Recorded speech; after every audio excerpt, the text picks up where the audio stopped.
ஒபீஸா இருக்கோம். ஸோ இதனால நெறைய காம்ப்ளிகேஷன்ஸ் வரும். கண்டிப்பா சி செக்ஷன் தான் அப்படின்ற மாரி தான் எல்லாருமே பேசினாங்க. உண்மையாலுமே இது ஒரு மிராக்கிள் மொமெண்ட்டாக தான் எங்களுக்கு இருந்துச்சு.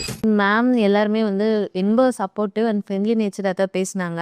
ஒவ்வொரு டைம் ட்ரீட்மெண்ட் வரப்பயுமே இங்க இருக்க சிஸ்டர்ஸ் ஆகட்டும், மத்த ஸ்வீப்பர்ஸ்லேருந்து எல்லா கோவொர்க்கர்ஸுமே ரொம்ப ஹம்பிள். அதே மாரி ராணி மேம் வந்து நல்ல எப்படி சொல்றதுன்னா, ஒரு மாரல் சப்போர்ட் எனக்கு கிளாஸ்மேட்ல குடுத்தாங்க.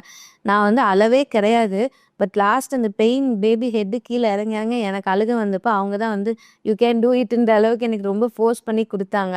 ஸோ அப்புறம் நார்மல் டெலிவரி ஆகுறப்போ எனக்கே கொஞ்சம் இதா தான் இருந்ததுன்னா, பட் என்னோட வில் பவர் ப்ளஸ் ஹாஸ்பிட்டலோட சப்போர்ட் எல்லாம் சேர்ந்து நான் வந்து ஒரு நல்ல ஒரு நார்மல் டெலிவரியில பேபி குடுத்து உங்களுக்கு பெயின் வந்தப்பையிலேருந்து ராணி மேடம் ஆகட்டும், எங்களுக்கு வந்து அனுஷா மேடம் தான் வந்து பார்த்துட்டு இருந்தாங்க. அவங்களா இருக்கட்டும், ஸ்டெப் பை ஸ்டெப்பாக கைட் பண்ணி இவங்க 2 டேஸ் பெயின் என்டியூர் பண்ணி நெக்ஸ்ட் டே மார்னிங் வந்துட்டு நார்மல் டெலிவரியே கொண்டு வந்தாங்க.